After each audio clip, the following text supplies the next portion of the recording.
Welcome to this episode of Cracking the Bat. I am your host, Sean Clancy, and I am along with John Fitzgerald. Today we are joined with by the Secretary/Treasurer of the BBWAA, Jack O'Connell. Jack, thanks for taking a couple of minutes to join us here on Cracking the Bat. As you may or may not know, this is all part of the Irish American Baseball Society, which is a society of Irish people who love baseball and baseball people who love Ireland.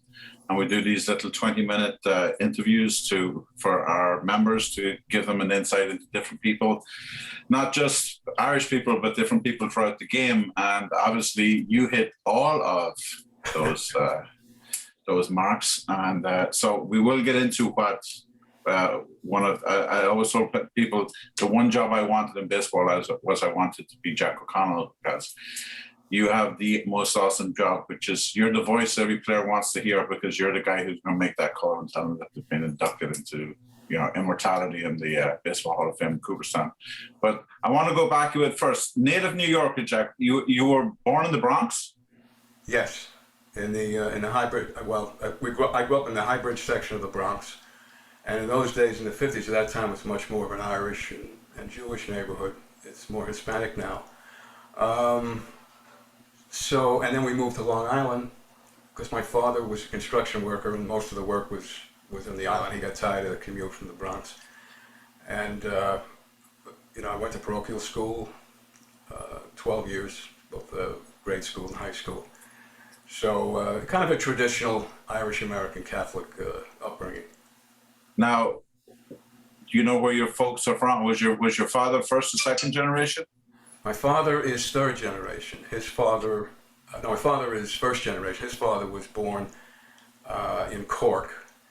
On my mother's side, now his mother was half and half. She was half Irish and half German. She was a Zimmerman. Apparently, her parents had met on the same boat coming over. Her mother came from Ireland to Spain, and then they got another boat in Spain, and she met this German guy, and they got married. And after they courted and got married after they came to New York. And my mother's side, her mother's family was from Tipperary, and I was very close to my grandmother, who lived to be 95. And do you know what part of Tipperary? My mother was from Tipperary. Yeah, she was a very strong influence to me growing up. I think my love of Irishness and being Irish is tied very much to her. And with newspapers. One of the first things I can remember as a kid, her favorite newspaper in New York was the Journal Tribune, which was the Hearst paper. And she loved Bob Considine and Jim Bishop and all those columnists. And she did all the crosswords and everything.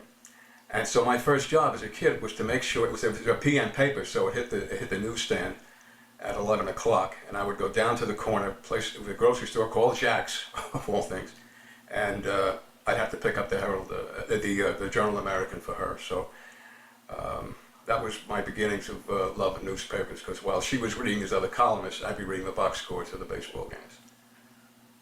Box scores meant something. Actually, you mentioned Bob Considine. I think one of the first books I ever read was a Bob Considine book, because he wrote a book on one of my idols growing up, which was Toots Shor. And Considine was a big fan of actually, I think I have a signed copy of the Toots books that Bob Considine wrote. So I know right now, obviously, you have to be a little bit like Switzerland because of your job, but did you grow up rooting for one of the three teams in New York? I was a Dodgers fan. My mother's family were Yankees fans. My father and his family were Giants fans. This is when the Giants, of course, were just across the river in the Polo Grounds. And I wanted my own team. So I'm a very different kind of Dodgers fan. Usually the Dodgers fan is a long-suffering fan, but the first year I began rooting for them was 1955, and they won the World Series. So I have a whole different view of the Dodgers. But that was my team growing up. And one thing I share with Dodgers fans in New York, so we were heartbroken when they went to Los Angeles. I have forgiven Mr. O'Malley. I've become very friendly with his son, Peter. I understand the economics. Wonderful man. Great guy, Peter. And I understand the economics of that time and the political battle that O'Malley had with Mr. Moses. So, and listen, he was offered the greatest deal a baseball team was ever offered. So it's hard to say no to that. Yeah, and you know the fact that for so long, you know, like they just allowed people to hate them when they really and truly, I mean, you know, the villain in all of this was Robert Moses, you know, Yes. and I mean, you know, and I've got to know Peter pretty well, and I was like, you know what, the truth has come out, but I mean, you were vilified and hated and for so long, and you just, you know, the classy people that you were, you know, you took it. But funny you said that about being the first year that they won, one of the customers in Foley's, and he took his son to a ball game, and the first ball game he ever took him to was David Wells' Perfect Game. Try to top. You know, and you know, so and I don't think the kid's gone to another game since, because he keeps saying, he says, "How does it get any better than that?" He said, "I saw perfection." You know, so you grew up. Where'd you go to college? I am a college dropout. I had when I was a senior in high school, I had osteomyelitis at the left hip, so I had 2 surgeries. I didn't go to college right away.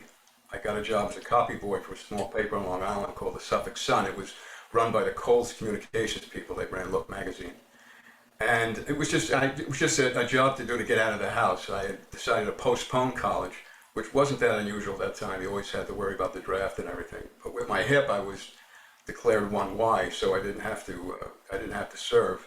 And I originally thought I would just take this job for a year, you know, just get recovered again and get back on my feet, and then I'd go to school. But in the year that I was at the paper, about 6 months into it, they offered me a part-time job in the sports department, 15 hours a week, basically 2 nights, one night on the desk, answering phones, learning how to do some editing, and then you'd go to maybe a high school football game or basketball game the other day. And so it was learning on the job. And most of the people who were at this paper had worked for papers in New York, like the Herald Tribune and Journal American papers that had folded. So it was a great apprenticeship. And the paper was kind of struggling in its 3rd year.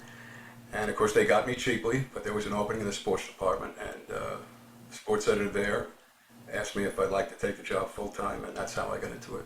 So I never did get back to school, and that was 50 some odd years ago. 50. Oh, I hear. I when I finished high school, and you know, all my friends were all going off to college, and they said, "Aren't you going to college?" And I'm like, "Nah, I'm not going to go yet." I mean, I kind of knew what I wanted to do, so I said, "You know what? I said when I retire, I'll go to college, so that I can at least say I went to college." So I haven't gotten there yet, you know. But you know, I took some if I courses. do decide to go to college, I think maybe Florida's the place to go, because I mean, I could go to one of these colleges that has a beach on the campus. I mean, I could.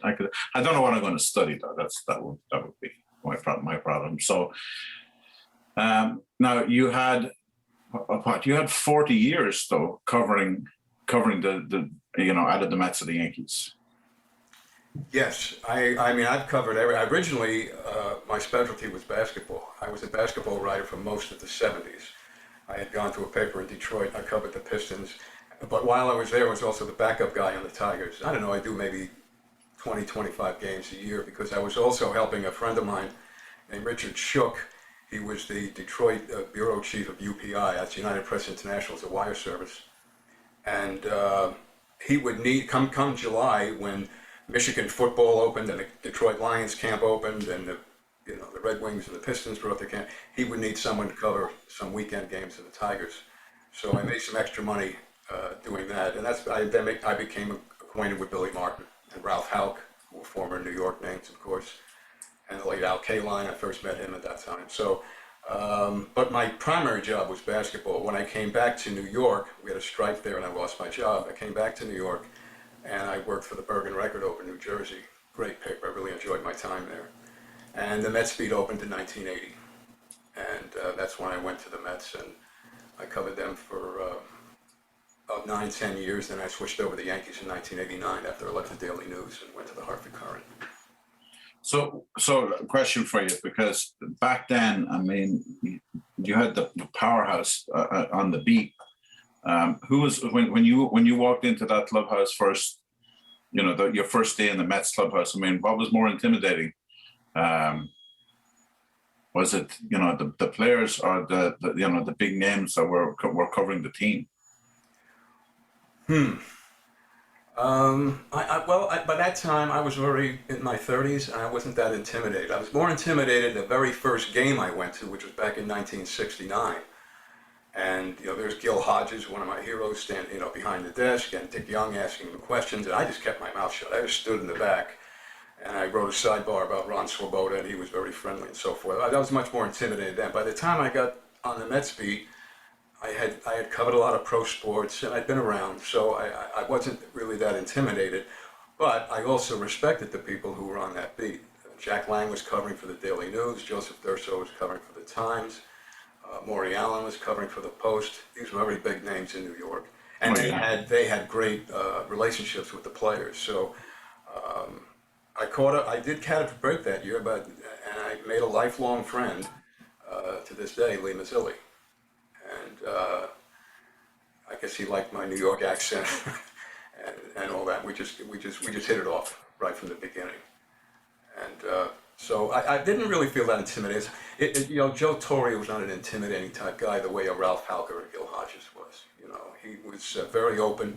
He was the same as you see him today. He was back in 1980. And the thing is, Joe was living in Demorest, New Jersey in those days, which so his home paper was the Bergen Record. So that helped.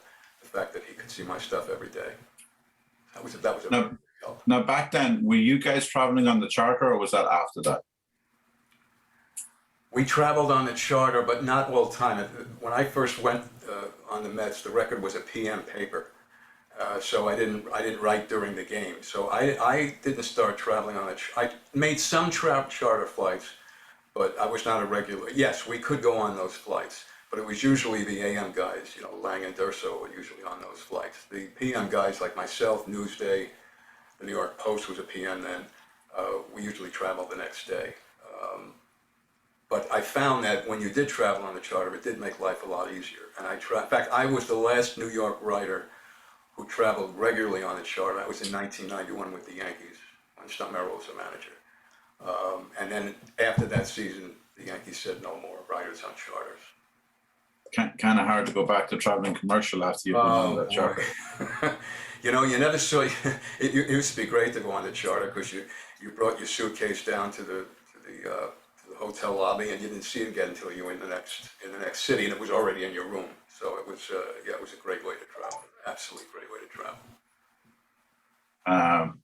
I thought you like this that when Red Foley used to travel with the Mets, he Red wasn't a huge fan of the Mets at the time, but he had a Mets luggage bag. Not a suit around the luggage bag, but to stick it to the Mets, he had a Yankee tag on the bag.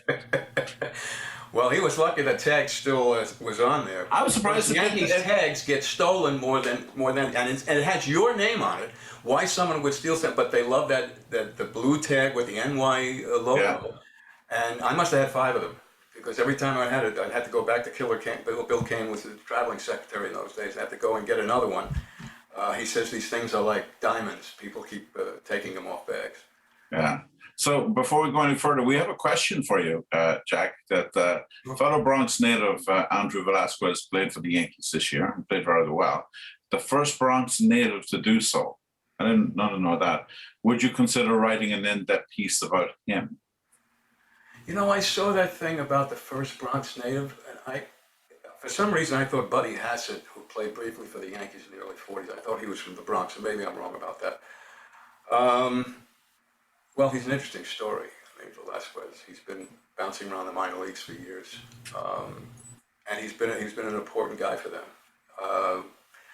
I worked for Yankees Magazine for 7 years. I'm sure they've done a story on him by now. But yeah, he'd be an absolute great subject. So you move from the Mets, you leave Jack Lang behind, and you go to the Yankees. And the intimidating factor with the Yankees in those days, of course, was the owner, George Steinbrenner. Today, one of the most powerful men in the organization is Brian Cashman, the general manager. The general manager was, and there were some good guys that were general managers, Bob Quinn and Woody Woodruff, a lot of people I liked, but they had no power at all. Everything was from Steinbrenner. So the first thing you had to do was to try and get some kind of relationship with him, make sure he would call you back. And again, you're one of 8 traveling newspaper people. There was, of course, Susan Waldman was at a WFAN. So a lot of times you were the 8th or 9th person that was going to get a call back from George. And he was sneaky. If you were on the road, and this is before cell phones and all that, so you'd make a call from your hotel room and leave a message asking him to call back. And he would always call you back after you left the room. I'd come back after the game and there would be the red light on and I'd pick up the phone. O'Connell, this is Steinbrenner. I'm returning your call. It's 5:21 p.m. And he would hang up. Well, 5:21, he knew I wasn't there. But he wanted to be able to say, well, I called you back, you just weren't in the room. So he was, he was a very important part of covering the Yankees beat. It was almost like it was 2 beats. It was Yankees and then, there was Steinbrenner. And the bosses didn't help because when the Yankees would have a losing streak, the first thing they'd say, get George on the phone and find out, who he's mad at, who he wants to fire and all that. So we ended up playing it to his hands most of the time. And he could be, the other thing too, Sean, he could be very charming. And he could sometimes lead you to other stories. Well, we have another issue on this team, and our third baseman, and he would go on and on and on. And you'd say, that's not a bad idea for a story. So he was a principal owner and a story editor at the same time. Oh yeah, I mean, and especially down here in Florida. He did so much good for so many people down here. It was just, but one of his mantras was, and I, kind of like to adopt it as much as I could, is that he would always say, if you did something good for someone and you told more than 2 people, you did it for the wrong reasons.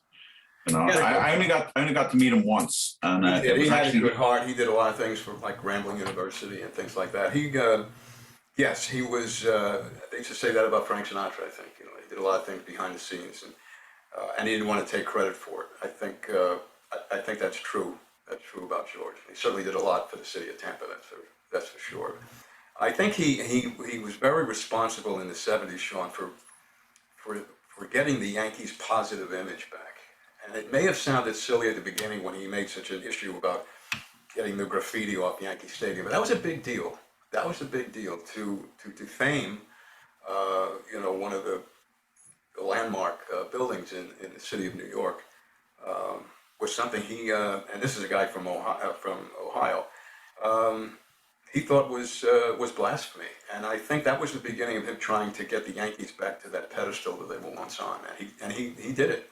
By the late '70s, they were the New York Yankees again, the powerful Bronx Bombers. I think he would have been dangerous with Twitter. Oh my God.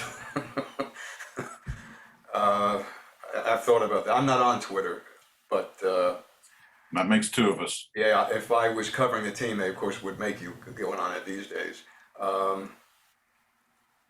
Yeah, he liked to control the back pages of the tabloids, and I think Twitter is in that same category. So yes, he would have. I thought it was amazing when like in the '80s when the Yankees won the most games, but like the Mets were the team of the city, that basically he would almost wait to see what the Mets attendance was before he'd announce it, and he'd announce his attendance to be higher. And I'm thinking, it's costing you money. I mean, aren't you paying tax on tickets and stuff like this? I thought it was wild. So listen, before we go any further, John Devane he wasn't quite sure. He said, do you still root for the Dodgers? And if so, do you find them winning the 2020 World Series after only a 60-game season satisfying? Well, that was the season. I mean, we know it's not what we wanted. We all would have preferred to play a whole season, but it is what it was. So you didn't answer the first question. Legitimate. The Dodgers won the World Series in 1981, and 50 games of that season was lost to a strike. I still think that counts. But in answer to John's first query, no, I kind of drifted away from the Dodgers a bit towards the late '60s, only because it's so difficult to follow a team that's 3,000 miles away. And then once I got into business, I realized that being a fan was hurtful to coverage.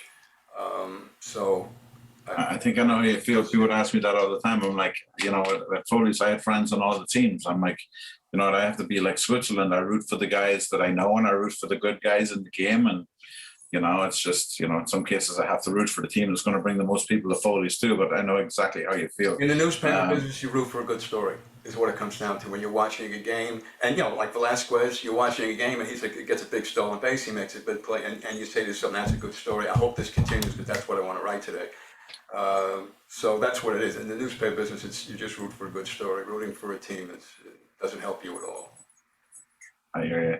Now we have had several questions, and I was expecting this about in relation to guys who should be in the hall and could be in the hall. But as you and I discussed before, that's not what today is about, because there's if it was you and I picking the hall jack, it might look a whole pile different than it is today. But I would like to talk to you about, like I said, it's all changed now, of course, with the MLB network, and we all get to watch the guys make the calls. But for how many have you done now? Are you over 60 yet?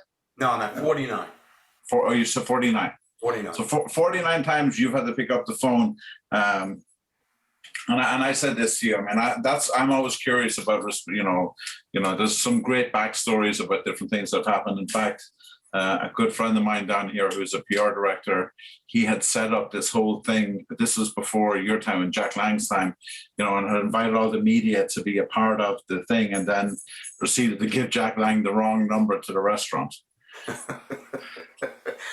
Well, I had a similar situation with Vlad Guerrero when he was elected in 2004. I had been told by Tim Mead, the Angels PR man, who was just recently the president of the Hall of Fame, that Vlad was going to be at a certain number in the Dominican Republic. And that morning I kept calling, I kept getting busy signals and everything. Tim would get back to me, he gave me another number. I would call that number in it. So finally, after about 3 or 4 of these calls, Tim calls me back and says, all right, this number will work, you are going to get. So I call that number, and gentleman gets on the phone, and I tell him who I am. I'd like to talk to Mr. Guerrero. Oh, okay, Mr. O'Connell. Yes, this is Mr. Fernandez. Mr. Guerrero is right here. And so he passes the phone. Mr. Fernandez was the president of the Dominican Republic. He was in the presidential palace. Vladimir was sitting there. And that's when he found out that he was in. Finally, we found out where he was, and the president of the country answered the phone. And that day became a national holiday in the Dominican Republic. No, after that phone call, he went on the air and told everybody that they had the day off. So nice. That was back in 2004. That's one of my favorite. That's one of my favorite calls. Who was your first? The first was Mike Schmidt. And we almost bungled it because the president of the BBWA that year was Paul Meyer, who was then with the Pittsburgh Post-Gazette, but he had been with the Dayton Daily News beforehand, which is where Mike grew up, and he had covered Mike in high school.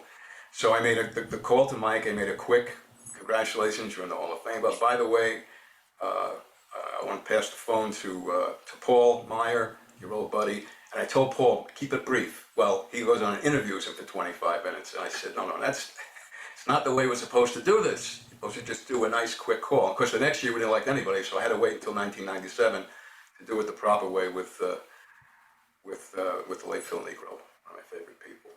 And it was Nuxie who gave me my nickname. He called me the Voice of Heaven. So every time I would see him up at the hall every year at the induction weekend, he'd introduce me to somebody he was standing next to and said, "This is the Voice of Heaven. This is the guy that called me and told me I was going to the Hall of Fame." Well, I mean, you got to remember It's a cool thing to have, yeah. Now because with MLB Network, you're now not only the voice but also the face from heaven too. So yeah, I'm trying to think that I think the first person we had that with was Dave Winfield. He had a friend of his come in and put up a